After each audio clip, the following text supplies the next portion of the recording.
ہیں. جانے کے بعد جب سارے لوگ چلے جاتے ہیں ابراہیم خلیل اللہ جو ہے بتوں خانے میں جاتے ہیں, سارے لوگوں کے بتوں کو توڑ دیتے ہیں. توڑنے کے بعد پیارے مسلمانوں جب ابراہیم خلیل اللہ جو ہے جب واپس آتے ہیں ان کے پاس, لوگوں نے دیکھا ہے کہ ہمارے بت ٹوٹے ہوئے ہیں, ہمارے یہاں بت ٹوٹے ہوئے ہیں.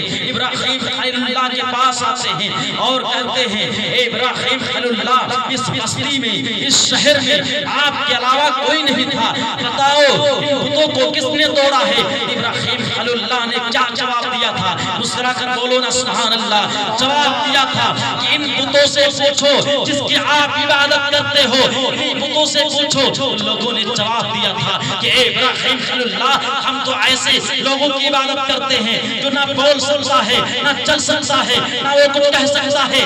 ابراہیم خلیل اللہ نے کہا تم ایسے خدا کی عبادت کرتا ہے جو نہ بول سکے نہ وہ چل سکے, تو بتاؤ تیری کیا حفاظت کرے گا؟ محترم سامعین کرام, حضرت ابراہیم خلیل اللہ نے کہا کہ جب ایسے لوگوں کی عبادت کی جائے تو بتاؤ اللہ تعالیٰ کی بارگاہ میں یہ کفر ہوگا کہ نہیں ہوگا؟ تو ہوگا, ضرور ہوگا. محترم سامعین کرام, لوگوں نے توبہ کیا تھا, لیکن وہیں پر جو فرعون بادشاہ تھا, نمرود بادشاہ تھا, آپ کے کردار کو جب دیکھتا ہے, یعنی آپ اس طریقے سے اسلام کو پھیلا رہے ہیں, جدھر جاتے ہیں لوگ آپ کے دامن سے وابستہ ہو جاتے ہیں, تو نمرود بادشاہ نے کہا تھا کہ ابراہیم خلیل اللہ جدھر جاتے ہیں ادھر لوگ مسلمان ہو جاتے ہیں, اس لیے ان کو گرفتار کیا جائے. گرفتار کرنے کے بعد ایک آگ جلا دیا جائے, انہیں آگ میں ان کو جو ہے گرفتار کر کے اسی میں ڈال دیا جائے. سامعین کرام, حضرت ابراہیم خلیل اللہ کو ایک آگ جلائی جاتی ہے, اسی آگ میں ڈال دیا جاتا ہے.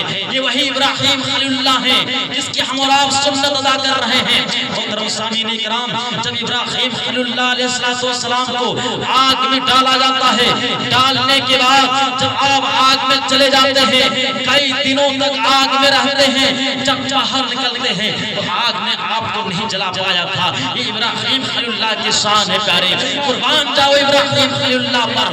ہم کو ایسے نبی ملے ہیں, ہمارے اصحاب کا طریقہ تھا پیارے کہ اگر وہ حق پر آ جاتے تھے تو حق پر اپنے پاؤں کو جو ہے جمع کر رکھا کرتے تھے. لیکن آج کا مسلمان دیکھو, اگر آج کے مسلمان جو ہیں چند رندیوں کی لالچ میں اپنے ایمان کا سودا کر لیتے ہیں. اے پیارے مسلمانوں, اگر نوبت آ جائے آگ میں کودنے کی تو آگ میں چلے جانا, لیکن اسلام کا سودا مت کرنا, ایمان کا سودا مت کرنا.